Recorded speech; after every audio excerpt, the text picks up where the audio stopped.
모여 주의 베푸신 은혜를 찬양하게 하시니 감사합니다. 오늘의 예배 가운데 우리를 부르시어 구원하신 그 은혜의 충만함을 누리게 해주시옵소서. 감사드리며 우리 예수님의 이름으로 기도드립니다. 아멘. 할렐루야. 한 주간도 평안하셨습니까? 이 시간 자리에서 일어나셔서 서로를 바라보며 인사 나누겠습니다. 사랑합니다. 축복합니다.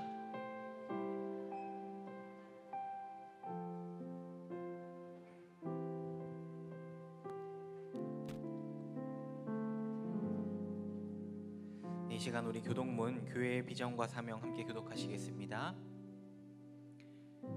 제자들이 유대인들을 두려워하여 모인 곳에 문들을 닫았더니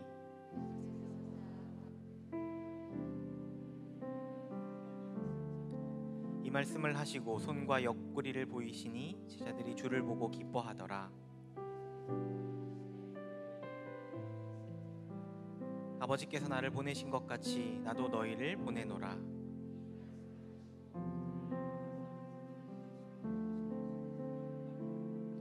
예수께서 나와 말씀하여 이르시되 하늘과 땅의 모든 권세를 내게 주셨으니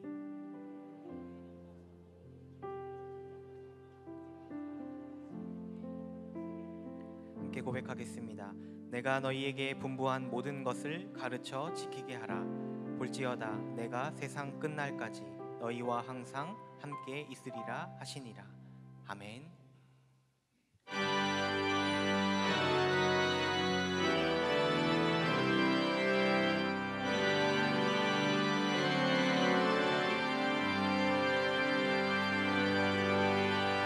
지존하신 주님 이름 앞에 모두 무릎 꿇고 다 경배해. 거룩하신 주님 보좌 앞에 엎드려 절하세.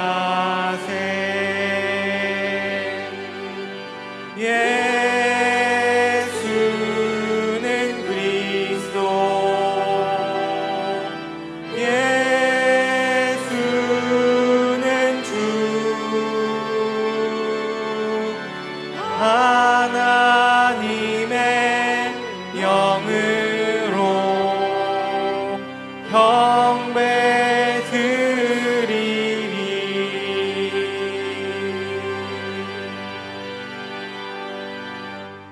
전능하사 천지를 만드신 하나님 아버지를 내가 믿사오며 그 외아들 우리 주 예수 그리스도를 믿사오니 이는 성령으로 잉태하사 동정녀 마리아에게 나시고 본디오 빌라도에게 고난을 받으사 십자가에 못 박혀 죽으시고 장사한 지 사흘 만에 죽은 자 가운데서 다시 살아나시며 하늘에 오르사 전능하신 하나님 우편에 앉아 계시다가 저리로서 산자와 죽은 자를 심판하러 오시리라.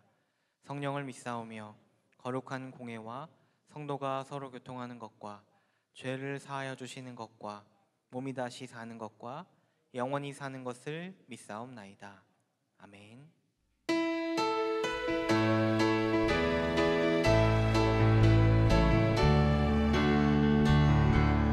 우리 함께 박수 치면서 찬양하겠습니다.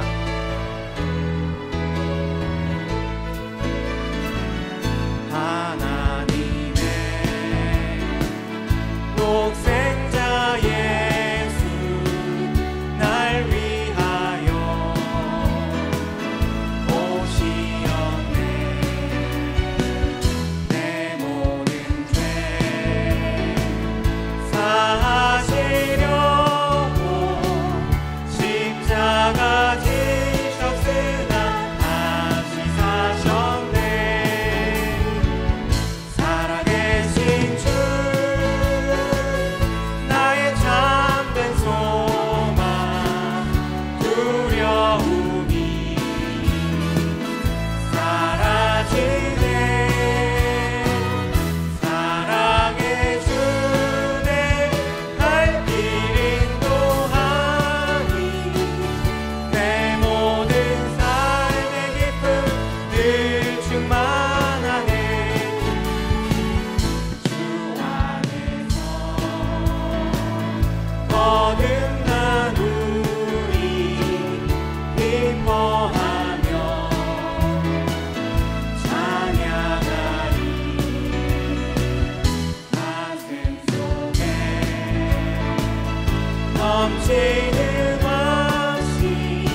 진정한 부흥의 날 오늘 임하도록 우리 사용하소서.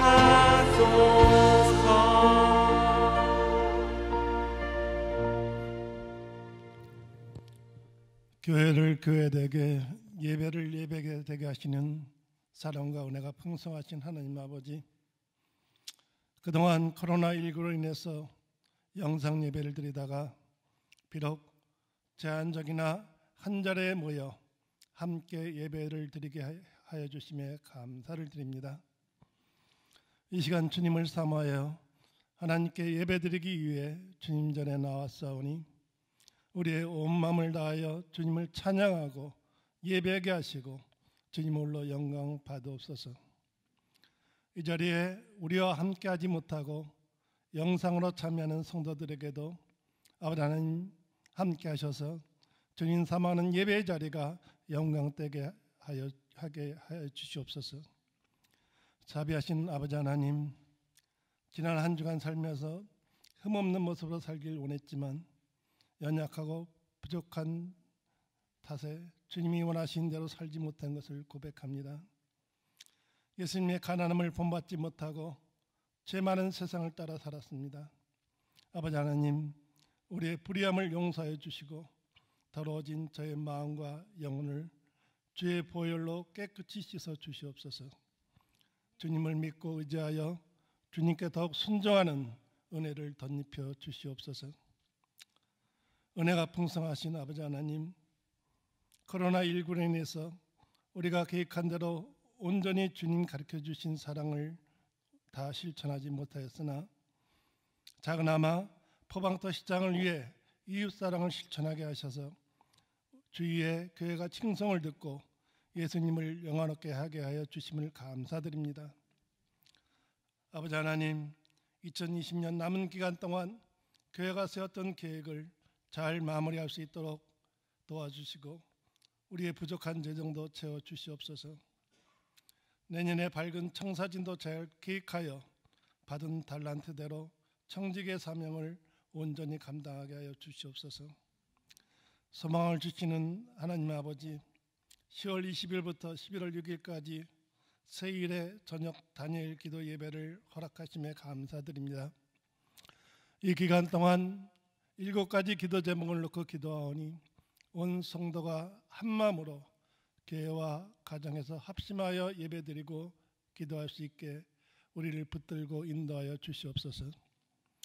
기도하는 가운데 코로나19로 인해서 발생한 영적 무기력증이 회복되게 하여 주시고 지치고 상한 심령들이 치유받는 역사가 일어나게 하여 주시옵소서.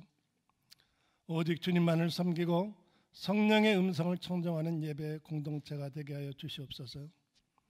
주님을 바라보고 기도하고 예배드리는 성도들에게 믿음에서 오는 기쁨과 감사와 평강이 충만하게 하여 주시옵소서. 새로 임직받는 지체들이 임직받는 날까지 거룩과 성결을 지키게 하여 주시고 복음의 사람으로서 성령의 훌륭한 일꾼들이 되게 지키시고 인도하여 주시옵소서.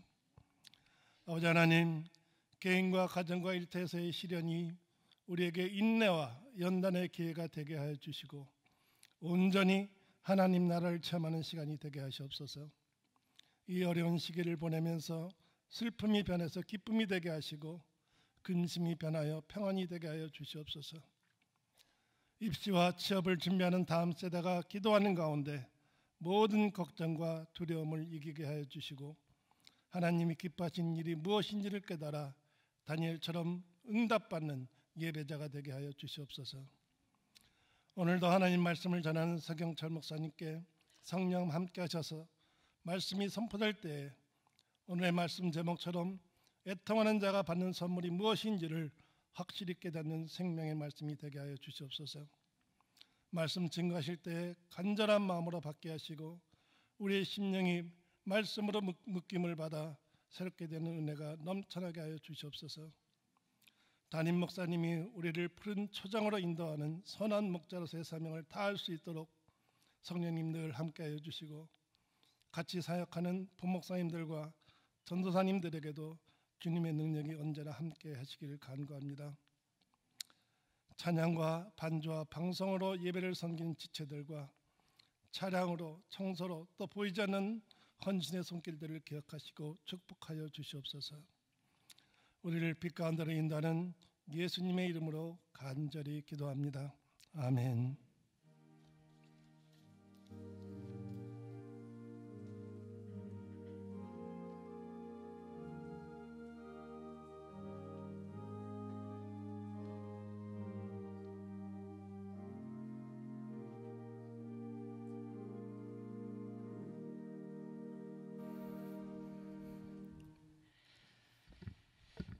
다 같이 자리에서 일어나셔서 하나님 말씀 봉독하겠습니다. 오늘 하나님께서 우리에게 주시는 말씀은 신약성경 마태복음 4장 17절과 5장 1절부터 4절까지의 말씀입니다. 신약성경 5쪽에 있는 마태복음 4장 17절과 5장 1절부터 4절까지의 말씀입니다. 한 절씩 교독하시겠습니다. 이때부터 예수께서 비로소 전파하여 이르시되 회개하라, 천국이 가까이 왔느니라 하시더라.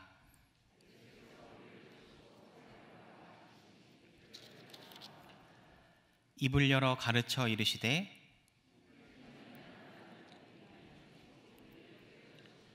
함께 읽겠습니다. 애통하는 자는 복이 있나니 그들이 위로를 받을 것임이요. 아멘. 자리에 앉아 주십시오. 이 시간에 교회의 공동의 기도 제목을 놓고 함께 기도하겠습니다. 제가 기도 제목을 읽을 때에 아멘으로 화답해 주십시오. 온 성도들이 예수님의 제자로 훈련받고 하나님의 은혜로 연단받아 천국 시민으로 살아가게 하소서. 입시와 취업을 준비하는 다음 세대에게 용기와 지혜를 부어주시고 예배와 말씀 암송으로 승리하게 하소서.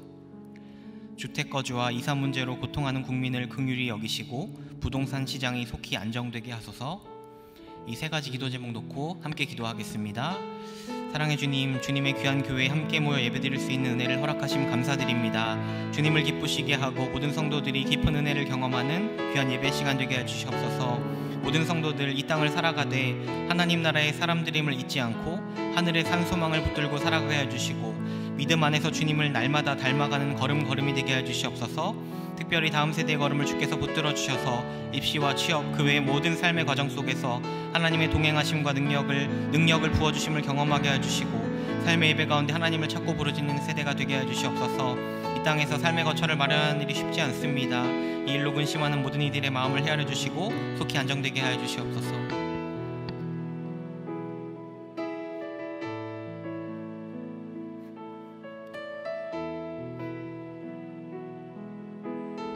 이 모든 말씀 우리 주 예수 그리스도의 이름으로 기도드립니다. 아멘, 아멘. 우리 유아기도 하도록 하겠습니다. 우리 손지한 하나님께서 주시는 지혜로 세상을 평안케 하는 자라는 뜻인데요. 5월 4일 날 출생을 했고요. 기도 제목은 세 가지입니다.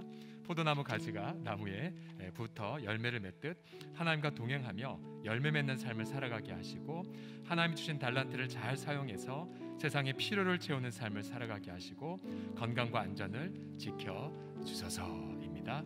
제가 함께 기도하겠습니다. 하나님 아버지 감사드려요. 아버지 이 땅에 우리 하나님의 영광을 위해 우리 지한이를 이 가정에 보내주심을 송축하나이다. 아버지 하나님, 날마다 지한이가 예수 그리스도의 보혈로 구속함을 받고 하나님의 거룩한 제사장으로 아름답게 세워져 가게 하여 주시옵시고 아버지 우리 공동체의 아버지 하나님의 언약과 비전의 은혜의 주인공이 되게 하여 주시옵시고 어릴 때부터 말씀의 영감이 가득하여 아버지 주의 선한 뜻을 분별하고 하나님을 경외하며 선한 마음으로 아버지 다니엘처럼 예배자가 되며 아버지 풍성한 하나님의 언약을 경험하는 우리 귀한 자녀로 아름답게 자라가게 하여 주시옵소서. 우리 주 앞에 감사와 찬양 올려드리고 예수 그리스도의 이름으로 축복하며 기도드립니다. 아멘, 아멘. 우리 선물 우리 박수로 축복하겠습니다. 우리 앞 사람 보면서 축복 얼굴을 한번 보겠습니다. 오늘 자 옆에 얼굴 보시고 오늘 제가 설교 안 해도 옆 사람 얼굴 봐도 은혜가 될 것 같습니다. 우리 이 사람 이렇게 한번 고백해 보겠습니다. 당신을 보니 마음이 너무나도 기쁩니다라고요. 시작.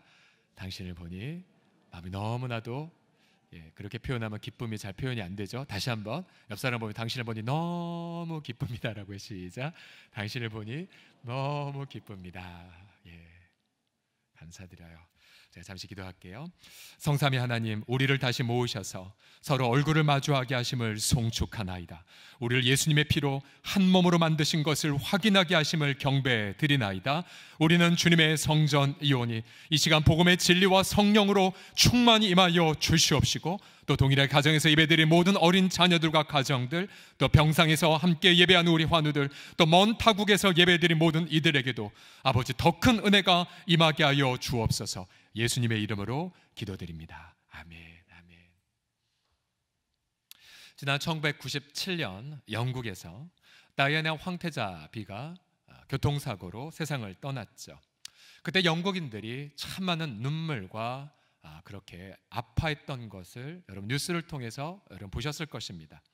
근데 그때에 참 특이한 현상이 관찰이 되었죠.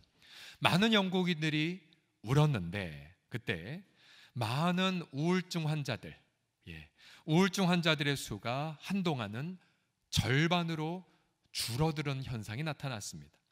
심리학자들은 이 현상을 가리켜 다이아나 효과라고 명명했는데요. 울음을 통해 스트레스와 우울증이 해소되는구나라는 것을 관찰한 현상이었다고 합니다. 여러분, 실제로 우리가 하루에 눈물이 1ml 정도가 나오는데 1ml. 근데 그 눈물 속에 세균을 죽이는 성분이 있고요. 또한 각막을 보호하고 또한 깨끗하게 만들고요. 또 많이 울게 되면 실제로 몸 안에는 스트레스 호르몬이 밖으로 배출되고 또 면역력이 증가된다고 합니다. 여러분, 학자들이 다이애나 효과를 말하기 2000년 전에 이미 예수님은 애통, 눈물에 대해 이렇게 말씀하셨습니다. 다시 한번 5장 4절을 같이 읽어보죠. 시작. 애통하는 자는 복이 있나니 그들이 위로를 받을 것이요. 아멘. 여기서 말한 이 애통이다란 말, 이미 한글 번역 속에 아픔이 들어가 있죠. 슬퍼하고 아파하는 것, 마치 자녀를 잃은 부모의 눈물, 혹은 나라가 망할 때 그렇게 고통하는 애곡, 이 바로 이 애통하다라는 단어입니다. 사실 우리가 여러분 모두 다 느끼셨겠지만 작년보다 올해 여러분 더 눈물이 많아지셨죠, 그렇죠? 우리 성도들의 눈가에 눈물이 더 많아졌고요. 우리 새벽마다 우리 성도들 간절히 애원하며 기도하고 있죠. 또 우리 목사님들도 정말 눈물을 간신히 참고 그렇게 설교한 경우들이 더 많이 많아지셨어요. 여러분, 분명 예수님은 이 애통의 눈물이 복이 있다고 하셨는데 과연 어떠한 눈물 그리고 어떠한 위로가 임하게 될까요? 자, 예수님 앞에서 흘리는 눈물과 위로 세 가지가 있습니다. 첫 번째로 함께 따라 하시겠습니다. 회개의 눈물과 교제의 위로. 시작. 회개의 눈물과 교제의 위로. 예수님 앞에 가장 먼저 터지는 눈물은 회개의 눈물입니다. 회개의 눈물. 마태복음 4장 17절을 다시 보시면 예수님께서 비로소 전파하여 이르시되 회개하라 천국이 가까이 왔느니라. 이 회개라는 이 단어는 마음의 돌이킴을 뜻합니다. 방향 전환을 뜻하죠. 그전엔 죄의 노예로 살았습니다. 그러나 이제는 살아계신 예수님을 따라갑니다. 방향 전환이죠. 그전엔 나의 공로로 살았습니다. 그러나 이제는 예수님의 공로만 의지합니다. 그전엔 내 명예를 추구했지만 이제는 십자가에 못 박힌 그리스도만 자랑하죠. 여러분, 회개는 결코 후회가 아닙니다. 여러분, 후회가 무엇입니까? 그저 나 홀로 내가 그때 왜 그걸 했던가, 혹은 내가 왜 그때 그것을 하지 않았던가, 나 홀로 자기 연민에 빠진 거죠. 여러분, 회개는 예수님 앞에서 아파하는 것입니다. 바로 자신의 타락한 본성과 마주하는 거죠. 여러분, 저와 여러분의 그 중심에 무엇이 있습니까? 사도 바울은 로마서 7장에서 이렇게 자신의 민낯을 호소하죠. 같이 읽어보죠. 시작. 내 속 곧 내 육신에 선한 것이 거하지 아니하는 줄을 아노니 원함은 내게 있으나 선을 행하는 것은 있다고요? 조금 있을 것 같은데요? 없어요. 아예 없어요. 없어요.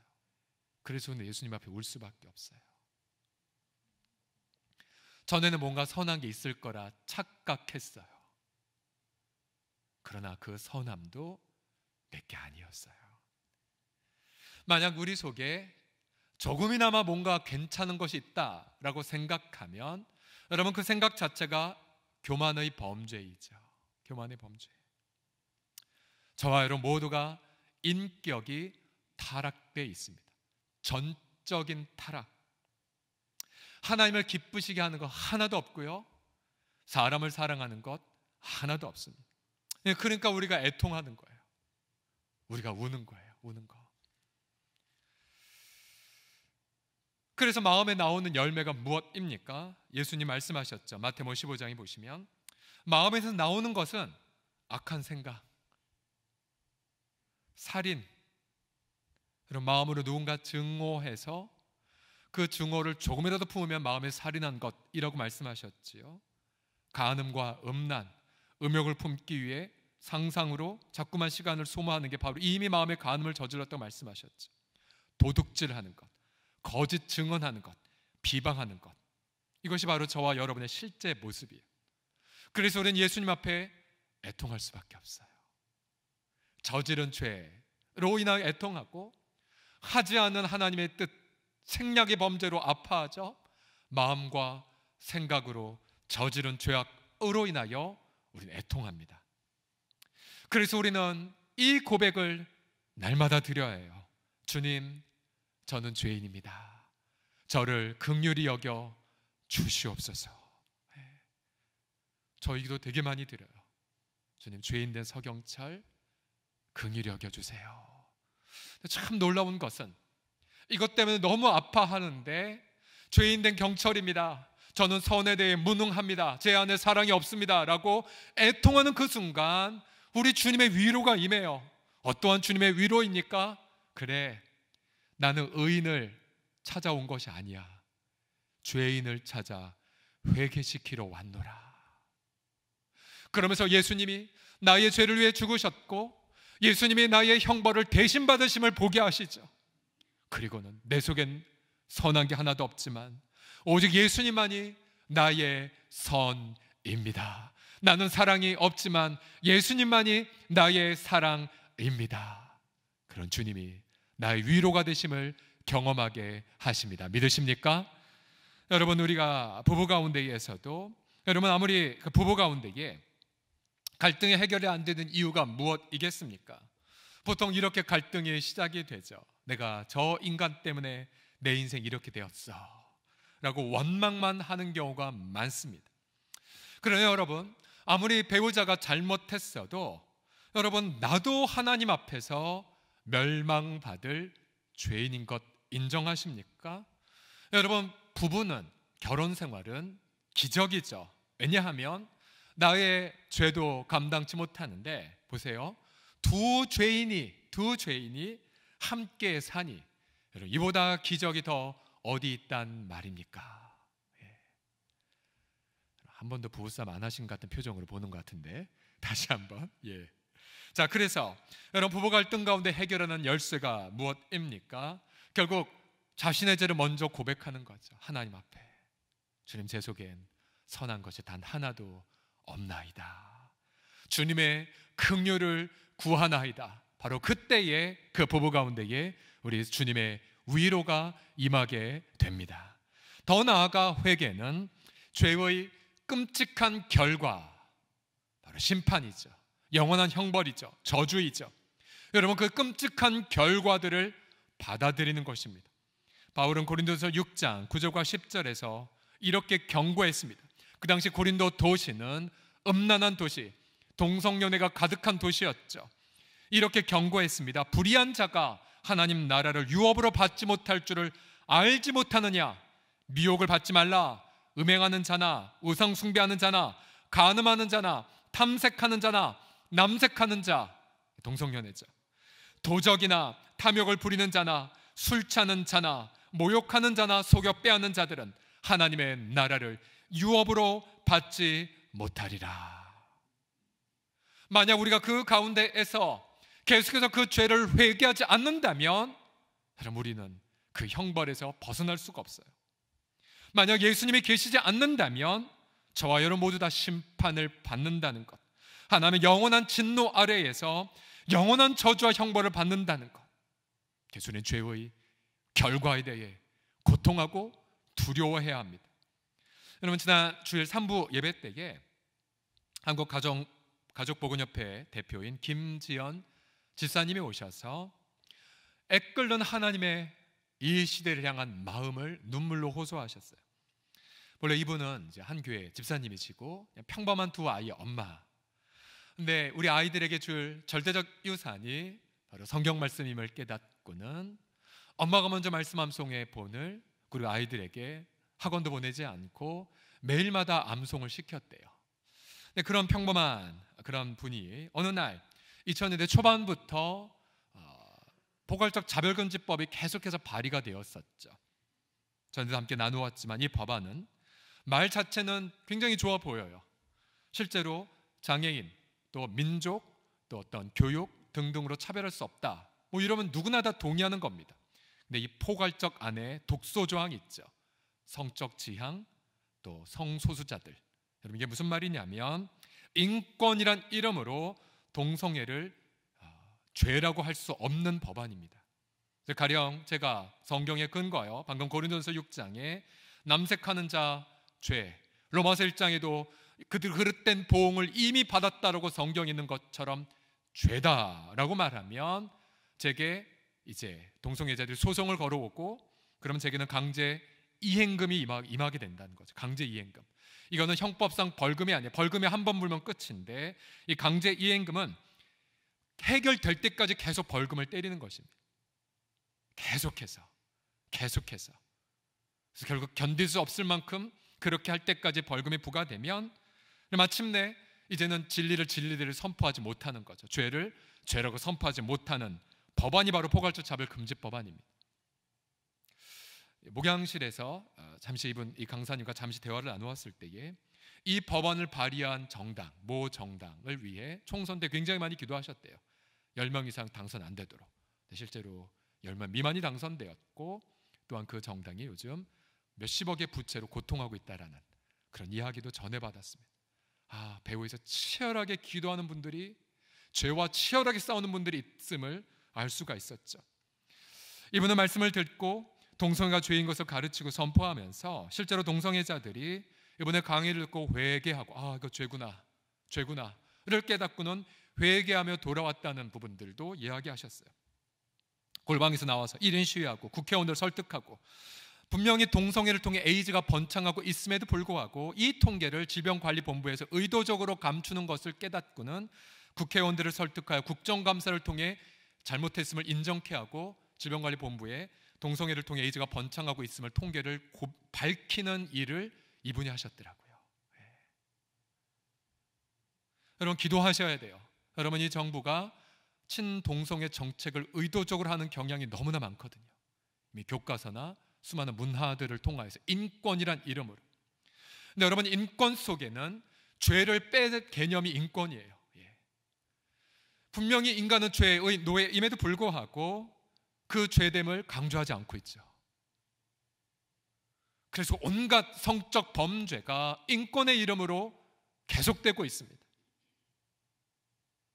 인권을 강조한 정부일수록 또 한편에 무수하게 많은 성적 범죄가 있는 것을 보십시오.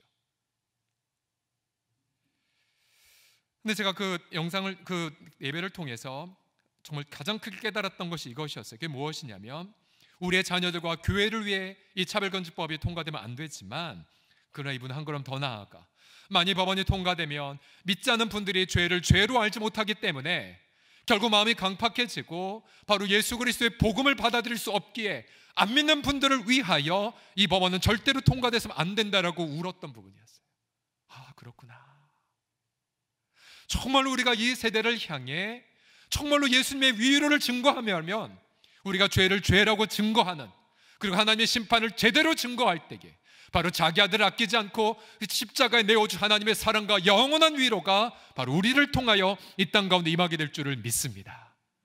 죄에 대한 애통의 눈물, 여러분, 그 애통의 눈물을 흘릴수록 나의 죄를 위해 죽으신 예수님, 바로 그분이 위로로 우리 가운데 다가온다는 것, 내가 정말로 영원히 심판받을 수밖에 없는데 하나님의 그 아들을 이미 심판하셔서 우리를 당신의 자녀로 삼아주신 그 영원한 위로가 애통의 눈물 가운데에 충만하게 우리 가운데 경험됩니다.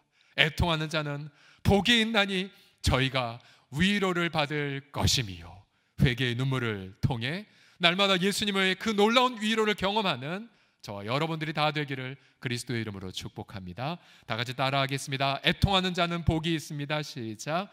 애통하는 자는 복이 있습니다. 두 번째로, 우리가 예수님 앞에서 흘리는 눈물, 두 번째 눈물이 무엇이냐면, 두 번째 눈물이 이것이에요. 사명 감당하지 못하는 눈물이에요. 주님, 저는 부르심에 합당하지 못한 자입니다. 이 눈물. 그런데 이 눈물에 어떠한 위로가 임하냐면, 주님, 저는 절대 감당 못합니다 라고 울었는데 어느덧 주님이 나를 쓰시는 위로를 경험해요. 그래서 좀 길지만 이렇게 정리했어요. 사명 감당하지 못하는 눈물과 쓰임받는 위로. 천천히 읽어볼까요? 시작. 사명 감당하지 못하는 눈물과 쓰임받는 위로. 제가 왜 이렇게 정리했냐면요, 베드로가 예수님 앞에 어떻게 응답했는지를 묵상할 때 결론을 내렸어요. 여러분, 마태복음에 예수님이 회개하라, 천국에 가까이 왔다, 그리고는 제자들 4명을 부르셨지요. 누가복음에 따르면 베드로가 어떻게 응답했는지가 나와요. 처음에는 예수님 말씀을 의지해서 깊은 곳에 가서 그물을 던졌죠. 물고기가 그물이 찢어지도록 물고기가 많이 잡힌 그 순간 베드로가 엎드려 뭐라고 애통했습니까? 누가복음 5장 8절을 같이 읽어보죠. 시작. 시몬 베드로가 이를 보고 예수의 무릎 아래에 엎드려 이르되 주여 나를 떠나소서 나는 죄인으로소이다. 애통했어요. 주님, 전 당신에게 합당한 자가 아니에요. 주님, 전 당신의 제자가 될 수가 없어요. 주님, 저는 부르심에 합당한 자가 아닙니다라고 애통한 겁니다. 성경에 보면 주님의 부르심을 받은 자들 하나같이 다 이 반응을 했어요. 예를 들어 선지자 이사야, 그가 하나님의 영광을 보자 뭐라고 응답했습니까? 이사야서 6장 5절 보면 화로다 나여 망하게 되었도다. 나는 입술이 부정한 사람이요, 나는 입술이 부정한 백성 중에 거주하면서 만군의 여호와이신 왕을 배웠구나. 결국 예수님이 우리를 제자로 부르셨지만 우리는 주님, 전 제자가 합당한 자가 아니에요 라고 눈물을 흘리게 돼요. 예수님은 수많은 사람을 치유하시지만 우리 뭘 발견합니까? 나는 많은 사람들에게 상처만 주는 자예요. 예수님 많은 사람들을 긍휼히 여겼지만 그러나 나는 잔인하게 많은 사람을 판단하고 짓밟죠. 예수님은 영원히 남을 가치를 가르치셨지만 우리는 그저 썩어질 것만 자랑하죠. 여러분, 지난 한 주간 여러분 지인들과 무슨 대화 많이 하셨어요? 여러분 집에서 뭘 많이 하셨고 홀로 있을 때 뭘 많이 하셨습니까? 주님이 이렇게 우리 가운데 부르시고 쓰임받았던 분들도 너무나 쉽게 주님, 저는 사명 감당하지 못한 자입니다라고 주저앉을 때가 많죠. 가령 엘리야 선지자, 위대한 선지자, 불의 응답을 받았고 그리고 3년 반의 기근을 큰 비로 응답받은 자, 이 기가 막힌 양반이, 그러나 그 당시 왕비 이세벨이 너 내일 죽는다라고 협박하자 두려워서 도망가 버렸죠. 그리고 뭐라고 기도했습니까? 열왕기상 19장 4절 보면 죽기를 원했어요. 죽기를 원했어요. 자기가 죽기를 원하며 이르되 여호와여 넉넉하오니 지금 내 생명을 거두어 시옵소서. 나는 내 조상들보다 낫지 못합니다.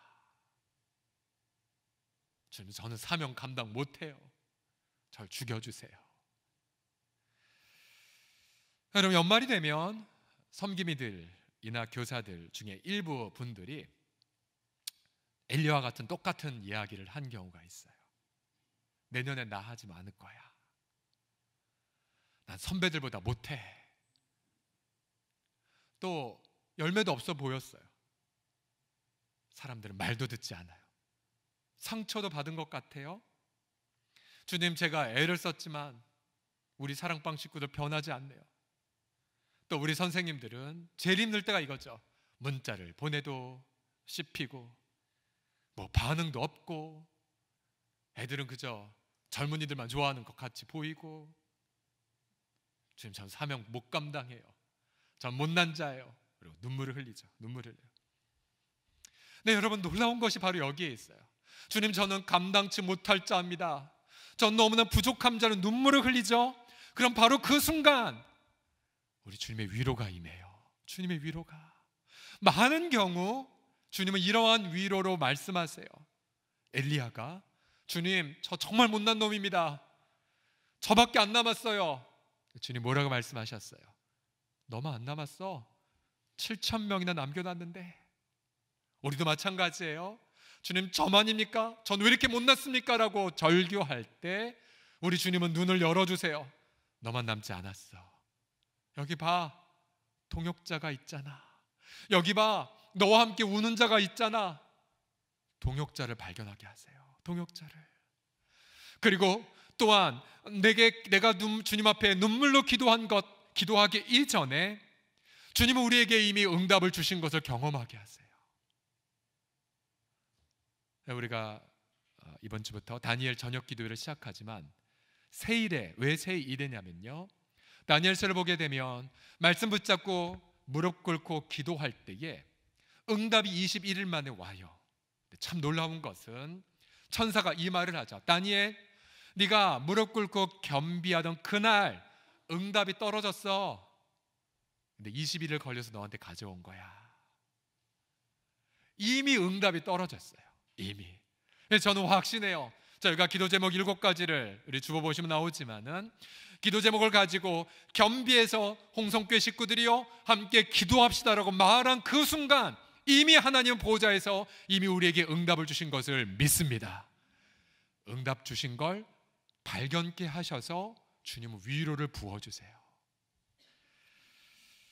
주님은 거듭해서 말씀하세요. 마태복음 4장 19절 보시면 같이 읽어봅시다. 시작.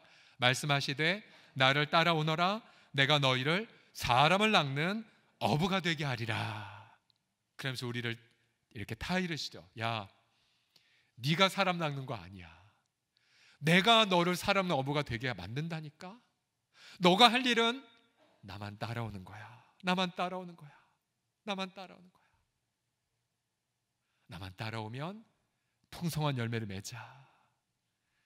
또 주님 말씀하세요. 요한복음 21장을 통해 네가 이 사람들보다 나를 더 사랑하느냐 하시니 이르되 주님 그러하나이다. 내가 주님을 사랑하는 줄 주님께서 아시나이다. 이르시되 내 어린 양을 먹이라. 아멘. 말씀하세요. 너 나 사랑하니? 주님 그래요. 그럼 내 어린 양 먹여요. 내 양을 먹여. 그걸 통해서 너가 나를 향한 나의 사랑을 나는 받겠다라는 거. 그래서 여러분 주님 앞에 우셔야 돼요. 그리고 지금은 아파하는 게 정상이에요. 내가 얼마나 주님의 일이 합당하지 않은 자를 인정하세요. 주님, 전 질그릇에 불과합니다. 깨지고 싶고 가치 없는 자입니다. 그런데 질그릇 같은 저를 사용해 주셔서 감사합니다. 바울처럼 고백하셔야 돼요. 바울이 이런 고백했었죠. 주님, 저는 만삭되지 못하여 난 자와 같나이다. 옛날에 우리가 팔삭동이, 칠삭동이 이렇게 놀려대는 게 있었지 않습니까? 그게 나라는 거예요. 나. 혹시 여러분이 무능함을 최근에 발견해서 고통했습니까? 그게 여러분 모습이에요. 그게 저의 모습이에요. 다 같이 따라해 보겠습니다. 만삭되지 못한 자입니다. 시작. 만삭되지 못한 자입니다. 옆사람한테 하시면 안 되고 자기를 보면서 만삭되지 못한 자입니다 합시다. 시작. 만삭되지 못한 자입니다. 또 이렇게 고백을 했어요. 지극히 작은 자보다 더 작은 자입니다. 그게 저예요. 혹시나 우리가 인간들이 사는 곳이라 혹시 여러분 무시당했어? 라고 느끼면 아 맞아, 나는 지극히 작은 자보다 더 작은 자임을 깨닫게 하시는 선물이구나로 그렇게 깨달으세요. 또 바울이 자주 썼던 표현 있죠. 죄인 중에 괴수입니다. 따라하겠습니다. 시작. 죄인 중에 괴수입니다. 여러분 가정에서 부부 가운데 누가 더 죄인일까요? 나예요. 나. 가족에서 누가 제일 많이 죄인일까요? 그게 바로 나라는 거예요. 죄인 중에 괴수입니다. 그러나 그 고백을 할 때마다 사도 바울은 더 깊고 더 아름답게 예수님 앞에 붙들려 쓰임받았죠. 그리고 그 쓰임받으면서 바울은 자신은 못났지만 쓰임받음을 통하여 한량없는 위로를 경험했어요. 그러나 그 쓰임받으면서 결코 자기가 잘났다라는 교만에 빠지지 않았어요. 왜요? 쓰임받는 것도 전적인 하나님의 선물이기 때문에. 우리 고린도전서 15장 10절을 다 같이 읽어보죠. 시작. 그러나 내가 나 된 것은 하나님의 은혜로 된 것이니 내게 주신 그의 은혜가 헛되지 아니하여 내가 모든 사도보다 더 많이 수고하였으나 내가 한 것이 아니요 오직 나와 함께 하신 하나님의 은혜로다. 할렐루야.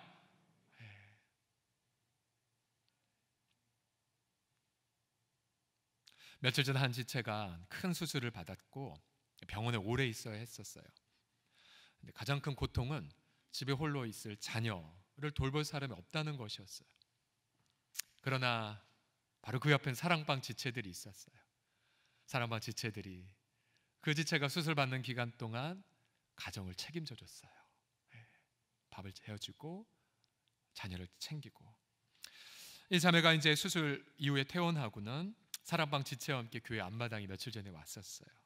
그리고는 그 지체의 고백이 우리 사랑방 지체들 통해서 받은 사랑의 빚 평생 갚을 수 없다고 하면서 감사의 고백을, 또 옆에 함께 온 사랑방 지체도 함께 감격의 눈물을 함께 흘렸어요.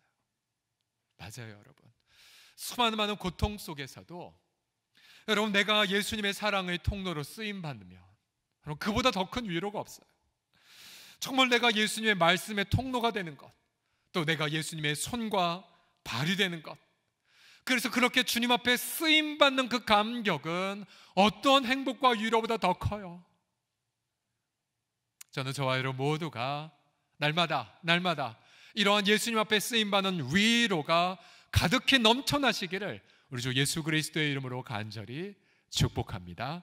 자, 마지막으로 예수님 앞에 설리는 눈물과 위로가 무엇이냐면, 처음엔 내 죄 때문에 아팠고요, 그 다음에 사명 때문에 아팠고, 마지막 세상 때문에 우시는 눈물이요. 세상 고통에 대한 눈물 흘려야 돼요. 그럼 어떤 위로를 주시냐면, 그날 예수님 다시 오시는 날, 그 날에 대한 소망을 부어주심으로 위로하십니다. 우리 천천히 한번 읽어봅시다. 세 번째 거 시작. 세상 고통에 대한 눈물과 그 날에 대한 소망. 오늘 본문에 4장 12절을 보시면 요한이 체포당했어요. 그리고 예수님은 갈릴리로 물러가셨어요. 요한, 당시 왕 헤롯 왕의 죄를 죄라고 책망했죠. 당시 왕 헤롯은 동생의 아내를 취하는 불륜의 죄를 범했죠. 왕은 요한을 분노했고, 요한 왕의 노용을 바꾼 체포를 당했습니다. 그리고 더 끔찍한 것은 헤롯의 생일날 참수형을 당해버렸습니다. 비참하게 죽었어요. 요한이 죄와 상관없는 죽음을 경험했습니다. 여러분, 이 세상은요, 이처럼 죄와 상관없는 비극과 재앙이 많아요.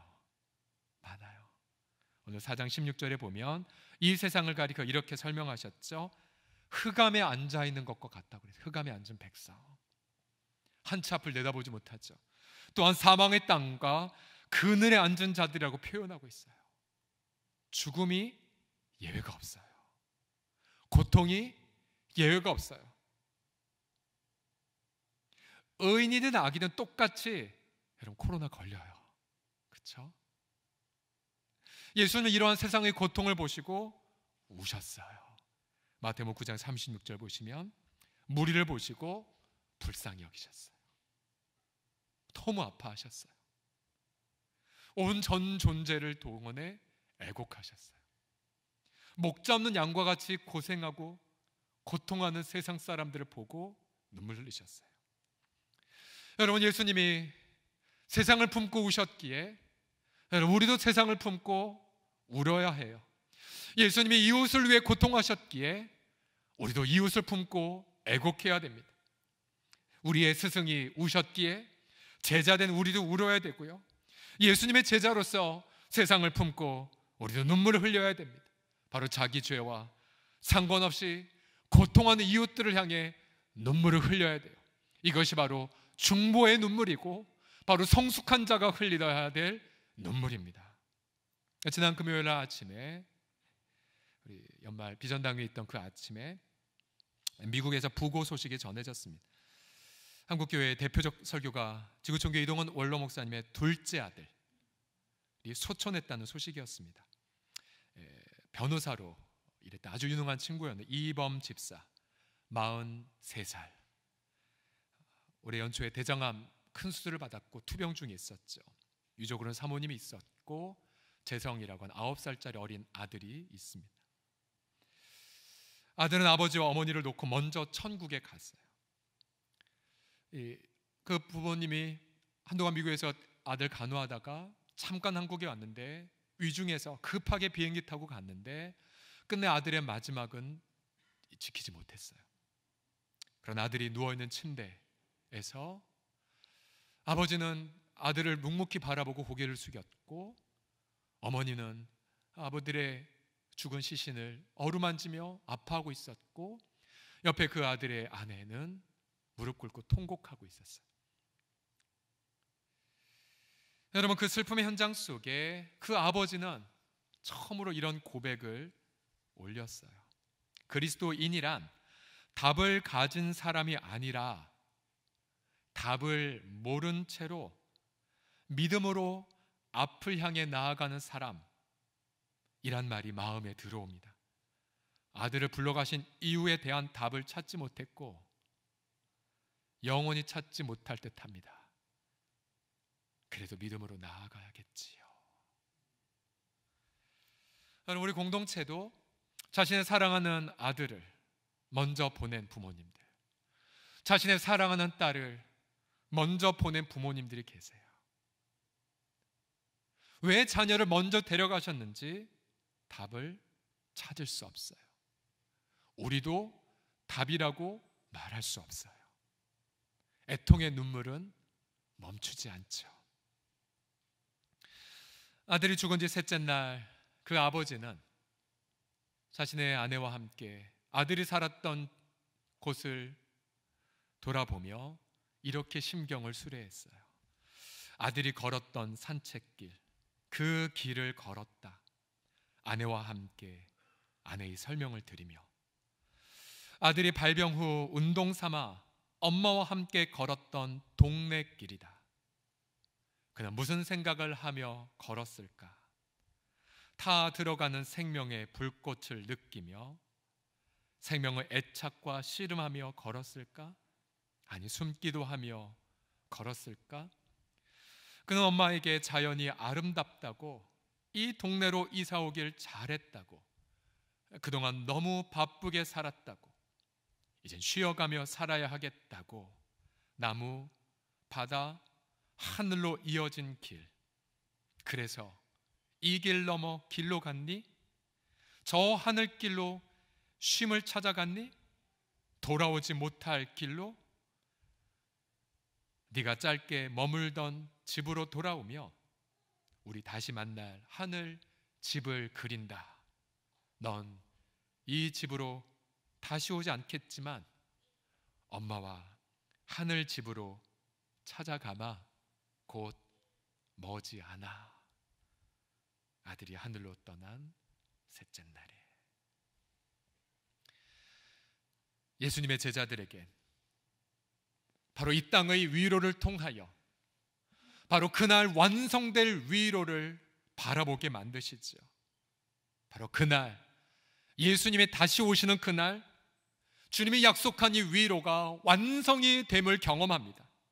여러분, 그날에 우리보다 먼저 떠난 사랑하는 가족을 기쁨으로 만남을 통해 이 땅의 애곡이 완전한 위로를 받을 것이고요, 또 무엇보다 그날에 우리의 타락한 인격이, 선한 게 단 하나도 없는 심판받을 우리의 죄악들이, 우리의 타락한 인격들이 우리의 스승의 인격처럼 완벽하게 변화되어 거룩하고 흠이 없는 인격으로 변화됨을 통해 이 땅에 우리가 흘렸던 눈물의 완벽한 위로가 그날에 임하게 될 것입니다.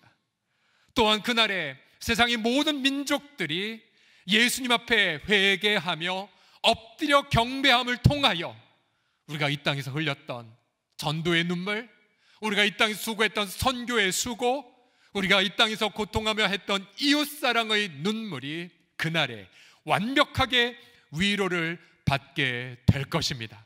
주님은 오늘도 그래서 말씀하십니다. 그날을 소망하며 오늘 울어라. 애통하는 자는 복이 있나니 그들이 위로를 받을 것임이요. 기도하겠습니다.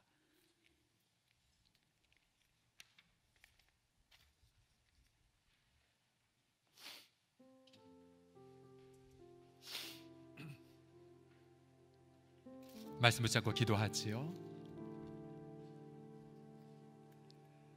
죄 때문에 고통하는 눈물 예수님이 터뜨려 주셨고요, 또 이 자리에 계신 우리 직분자들, 직분 감당 못해서 포기하고 싶은 마음이 똑같은 인간의 마음이에요. 그러나 어느덧 주님은 다가오셔서 너 나 사랑하니 내 어린 양 먹여. 너만 남지 않았어. 7,000명 남겨뒀어. 네가 겸비하던 날 이미 응답 떨어졌어. 우리 같이 시간 동성으로 오늘 말씀 붙잡고 함께 합심하여 기도하겠습니다. 살아계신 아버지 하나님, 감사를 드리나이다. 아버지 하나님이여, 눈물을 선물로 주셔서 감사해요. 애통하게 하심을 감사드려. 내 죄로 인하여 울게 하시고 하나님 내 속에 선한 것이 없음을 깨닫게 하사 아파하게 하심을 감사합니다.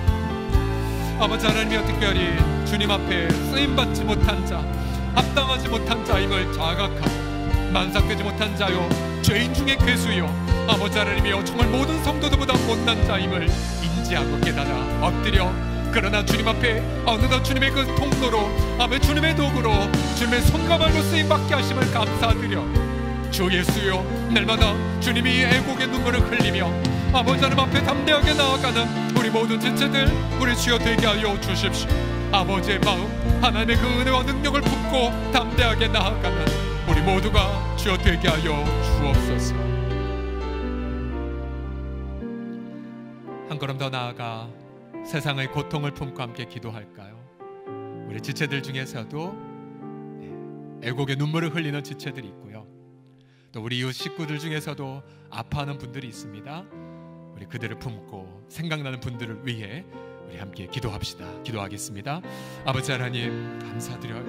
아버지 하나님이여, 나만을 위해 울지 않게 하셨고 세상을 위해 울게 하심을 감사드려요. 아버지, 우리 사랑하는 지체들, 아픈 지체들, 외로운 지체들, 아버지 고통하는 지체들, 아버지 하나님 관계로 고통하는 지체들, 아버지 하나님이여, 갈 바를 알지 못하여 고개 숙인 우리 지체들, 아버지 하나님 또한 우리 모든 이웃에 있는 우리 지역 소상공인들, 또 우리 상인들, 아버지 하나님이여, 또한 아버지 아파하는 모든 지체들, 우리가 울겠나이다. 아버지, 우리가 그들에게 아버지 주님의 손과 발이 되어 아버지 그들을 위로해주는 아버지 그날의 소망을 아버지 하나님 나누어가는 우리 모두가 되도록 우리 주 예수여 함께하여 주시옵소서.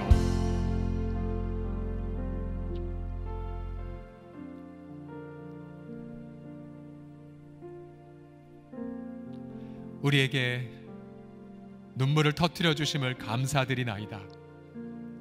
날마다 주 앞에 엎드려 울겠나이다.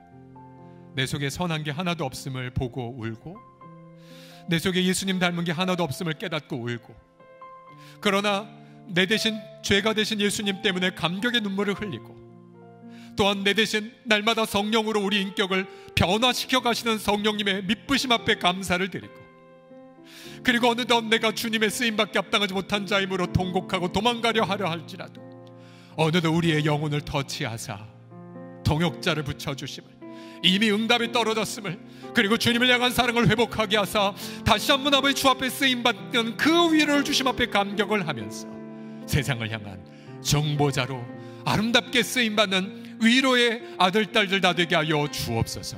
예수님의 이름으로 기도드립니다. 아멘. 찬양합시다. 환난, 가난, 고난에도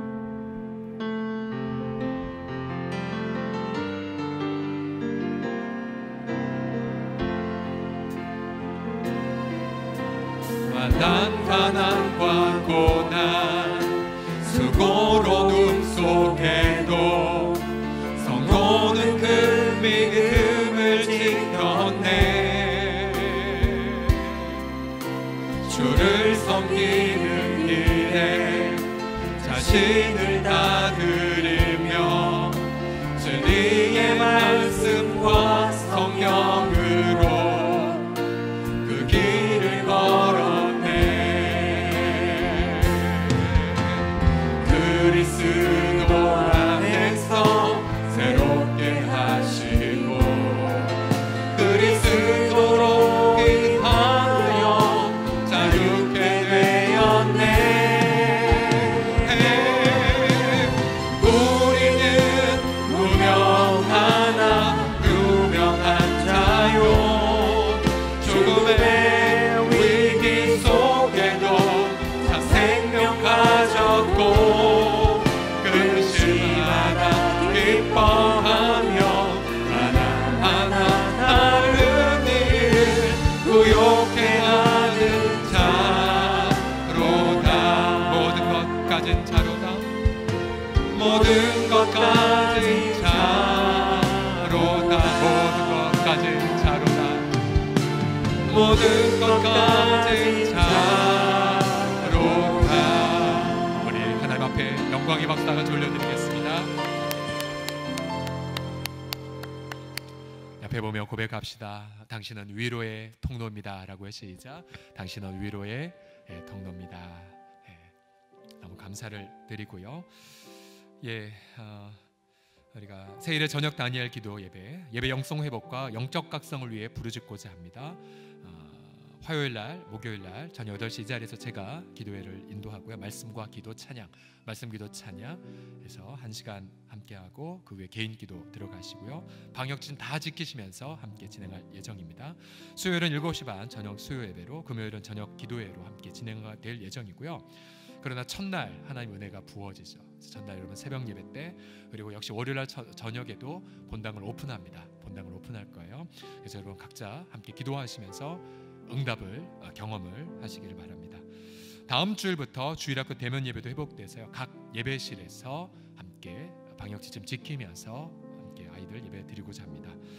특별히 주일 예배 회복에 있어서 이른 예배 때 오늘 많이 오셨어요. 근데 평소에 9시 예배 드리신 분은 8시 예배 드리시고 11시 예배 드리신 분은 9시 반 예배를 오셔서 일찍 함께 예배를 드리고자 합니다. 임직감사 예배가 11월 7일 토요일 오후 3시에 있습니다. 또 2021 비전과 사명을 위한 사랑방교 전체 마을장 모임이 다음 주일 오후 1시 고등부실 4층에서 있게 될 예정입니다.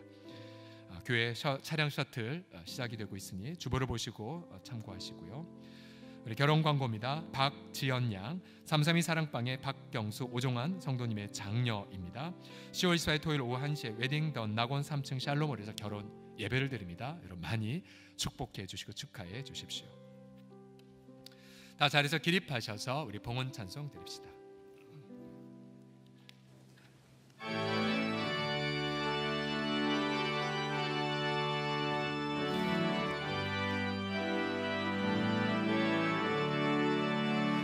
예수를 나의 구주 삼고 성령과 피로써 거듭나니 이 세상에서 내 영혼이 하늘의 영광 누리도다. 이것이 나의 간증이요 이것이 나의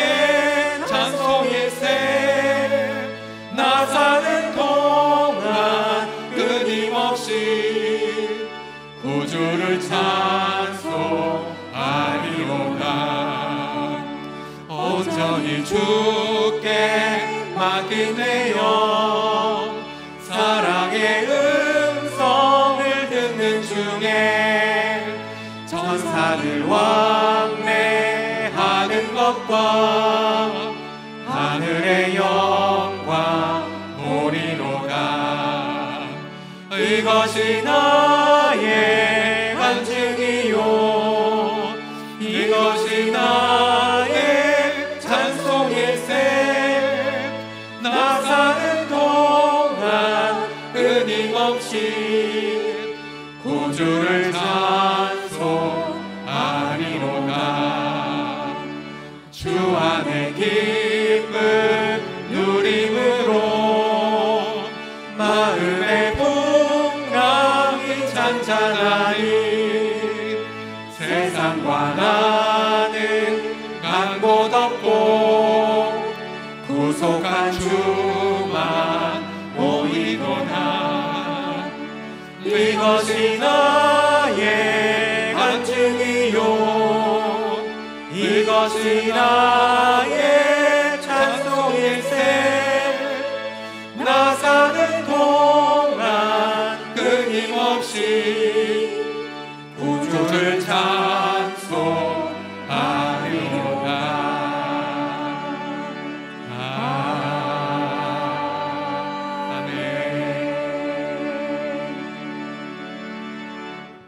대면 예배를 드리게 하심에 감사, 어려운 가운데 선한 도우심에 감사, 투석의 고통과 부정이 없게 하소서.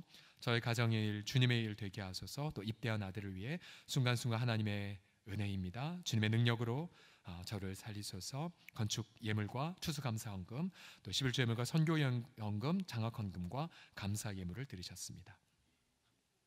주님 사랑합니다. 주님 경배합니다.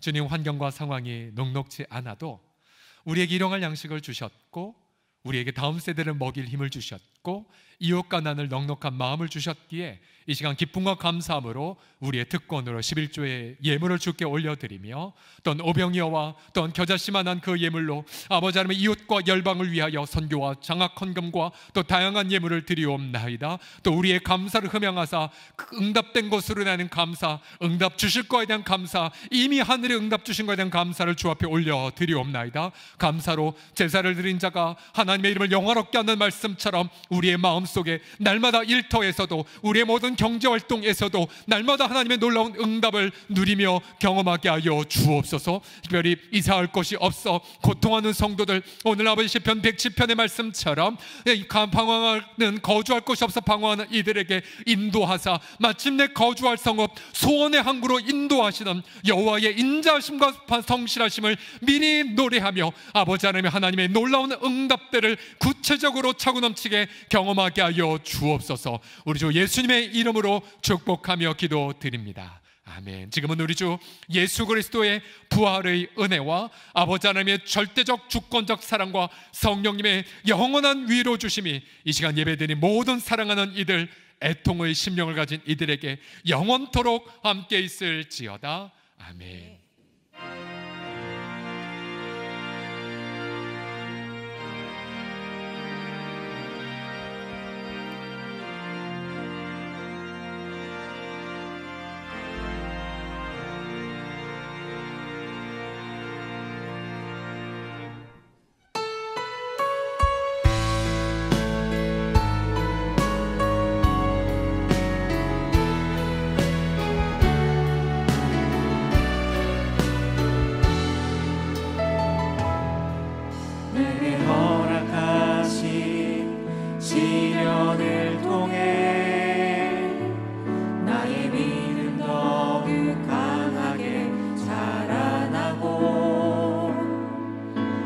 산과 골짜기 지나는 동안 주께 더 가까이 나를 이끄시네. 내가 겪는 시험이 어렵고 힘겨워도 내 주님보다 크지 않네. 내 때마다 나 달라지지 않으면 주가 나로 바다 위 걷게 하리. 나는 믿네. 주의 능력으로 내 삶 새롭게 되리.